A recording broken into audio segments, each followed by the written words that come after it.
I just became a fan of football today. I'm usually a basketball guy. I'm not going to lie. But this guy just lifted my antennas. And I'm over here like, all right, win the next game. Notre Dame, where y'all playing? Look, I'm looking out for that. Anyhow, this Notre Dame coach, Marcus Freeman, responded to a media question about his thoughts on the guarantee of a black coach in the national championship. The race baiting. But watch how he masterfully, beautifully owns this reporter. You and James Franklin are kind of making history here. Can you kind of just put in perspective what it means to you to be, one of two black coaches in this playoffs? Yeah, it's again, you're very grateful.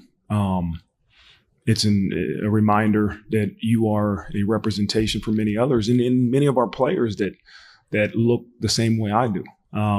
That your color shouldn't matter. Right? And that the evidence of your work should. But it takes everybody. You and James Franklin are kind of making history here. Can you kind of just put in perspective what it means to you to be, one of two black coaches in this playoffs? Yeah, it's again, you're very grateful. It's a reminder that you are a representation for many others, and many of our players that look the same way I do. That your color shouldn't matter, right? And that the evidence of your work should. But it takes everybody. I just watched this black man in this position of power and influence just tell other people that look like me that, hey, this shouldn't matter in the grand scheme of things in terms of when you're accomplishing something. What should matter is the proof of your hard work, man, okay? That's what should get you in these positions. This DEI stuff, bro, it should be abolished, okay? We want to continue to unite America and Americans, man, together, to bring us together, dog, like, and to sit here and try to make this thing about, oh yeah, this the first time black coaches, this, that, and the third. Bro, come on, man. Okay, cool. I'm not saying that it's not something that could be noted, should be acknowledged. He expressed how he's grateful for, which I'm super appreciative of him doing so as well, but also acknowledging like, hey man, without saying it, he said you can do it too. Just work hard. That's what I got from it, okay? That's really what I got from it. Somebody said, he's wrong. Your color is the only thing that matters. Yeah, this is quite literally a comment. I'm gonna show y'all. Yeah, right here. Y'all see it? He's wrong. Your color is the only thing that matters. That is not true, man. We are way more than just our skin color, okay? We are thoughts. We are imagination. We are dreams. We are aspirations. We are success. We are failures. We are right. We are wrong. We are left. We are right. We up. We down. You know what I'm saying? Like, we're so much more complex than just, skin color and have so much more in common than beyond skin color. Seriously.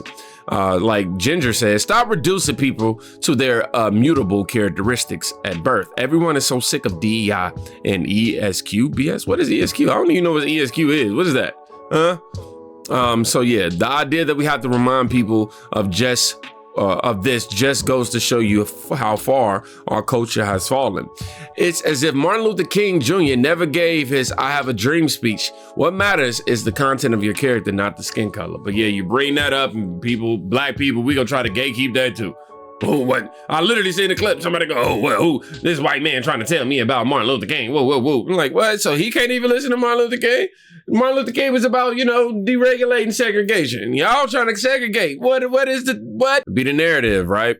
You had this guy, Matt Fortuna, who tweeted with Penn State, James Franklin, and Notre Dame, Marcus Freeman squaring off at the CFB playoff semifinals. In the Orange Bowl, there's guaranteed to be a black head coach in the FBS National Championship game for the first time ever. And then you see that with this quote, right? Marcus after the Sugar Bowl about being one of two black coaches competing in the Orange Bowl semifinal. Quote, I'm over here remixing it. Quote, your color shouldn't matter. Your evidence of your work should. Amen, man. We got people out here, because if this was somebody like on The View, if this was Joy, Sonny, you know what I'm saying? Like, they would have took this and completely, yeah, man, black is this, black is that. We're doing, it's like, man, I'm not saying that I'm not appreciative of black people and my culture and how far we've come as a people, but I think I know we need to get off of this black only mindset, and we're disregarding everybody else and making it seem like, you know, our accomplishments are just so, what am I saying? I'm not going to say special, but they trump over anybody else who don't share the same skin color. You know what I mean? Like, that's the part that annoys me. Somebody pointed out, I don't know. I don't know. They said that he's married to somebody who's not black, so his stance on DEI as it relates to black people is irrelevant. Wow. So you have to be a black person to even qualify to talk about DEI. You see what I'm saying? Like, no, you can affect white people with DEI, but white people can't have an opinion on nothing. Come on, dog. Why are we still living in a world where we blame people for stuff that they didn't do to us? I don't get it. I don't understand, man. I don't get it. People talk about being victims in this time period, dog. Like, it's too many examples, and this coach right here is just one of them. You know, this is a role model for what is right and noble in college football. And this broadcaster is beyond it, you know. I mean, not the broadcaster, the journalist, the guy who was trying to make it about race. Just beyond cuckoo for Cocoa Puffs for that, man. But his characteristics and his leadership, if he continue that, definitely could lead them to a championship. But yeah, Marcus Freeman owned the race baiting reporters. But we're going to go to Outkick on YouTube real quick. I'm going to get his perspective for a couple of minutes on what went down. Somebody's going to get into the championship game. And I guess in 2025 now, that is still a big deal. Hey, maybe it is, and maybe I just don't understand, but I got too much respect for coaches in general, and I got too much respect for African-American coaches, and I know how far we have come with that. All you got to do is look at the sideline of an NFL or college football team, and it's about 80% African-American coaches. Yes. So the idea that this is some big deal isn't a big deal to me, but I'm a white guy. I am. Maybe I just don't understand. It wouldn't be. Nah, just because you white, that mean that you ain't qualified. That's what they saying. That's what they telling you. You white, you ain't qualified to talk on this topic, dog. First time I just don't understand something, but apparently it is a big deal, as it's always going to be to the media. And Marcus Freeman was asked. He was asked about it. He was asked a race baiting question about an African-American coach being in the championship game, either he or Freeman. Here's a screenshot. A black head coach will be in the FBS championship game for the first time. Now, here at Outkick, we didn't really talk about this with my guys. They are expecting me to rip this. I am not, because maybe it is a big deal to African-Americans. It is not to me, but I am not an African-American. Here is what I believe Marcus Freeman had to say about it. Yeah, let's review it again. James Franklin are kind of making history here. Can you kind of just put in perspective what it means to you to be, you know, one of two black coaches in this playoffs? Yeah, it's again, you're very grateful. It's a reminder that you are a representation for many others, and many of our players that look the same way I do. That, you know, your color shouldn't matter, right? And that the evidence of your work should. But it takes everybody. Yes, it does. Amen for that. I am so glad our guys, Nick and Nick, put that in. I did not know they were going to put that first part in. I thought they were going to go like every other slapdick in America and just show the part where he says color doesn't matter. Yeah, we don't like that. That has been a false narrative across the country by every white dude that is on Twitter /X or in the media.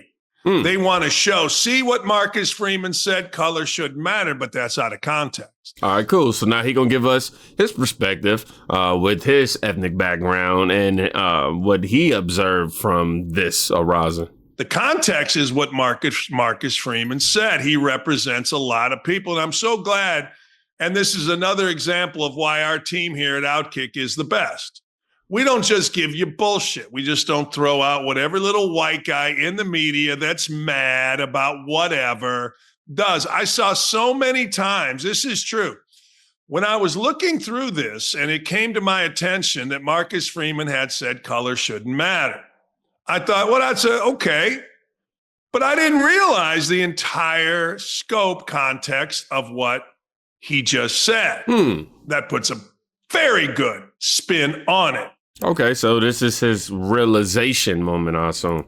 It wasn't until I saw somebody, African-American, on X say, hey, why don't you put context to it? And he showed that entire video.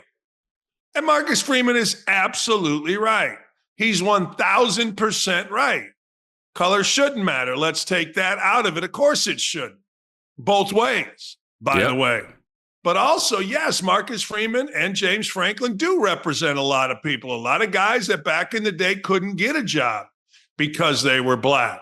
That changed a long time ago. People think it's only changed recently.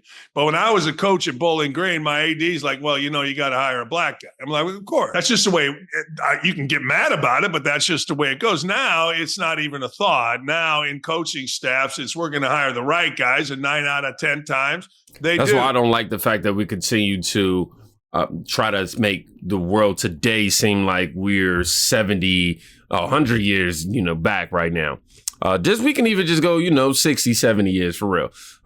We keep making it seem like we still abide in society like that and we neglect the accomplishments and the, the progression and the evolution of how far we've come. And I think that's quite literally spitting in the face of our ancestors who fought so hard to see it through. Sometimes they hire the old white assistant. Sometimes they hire the young black coach. Sometimes they hire the old black assistant. Sometimes they hire the young white coach. I'll get it out. But Marcus Freeman is 1,000% right. And again, I'm going to pat ourselves on the back, particularly Nick, and Dylan, that they were smart enough to put the entire context in.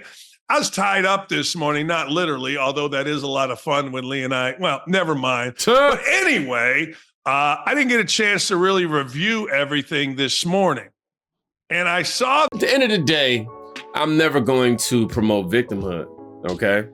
I'm never going to tell my sons that your skin color is going to prevent you from being able to accomplish your dreams. I'm going to tell my children that regardless of your skin color, life is going to present you with a unique set of obstacles, and it's up to you to continue going or for you to stop and wallow in your failure and make no progress, which is unacceptable. So to sit here and continuously allow these people to spew the narrative of race and everything, gotta go. 2025, look, all that race baiting crap over with.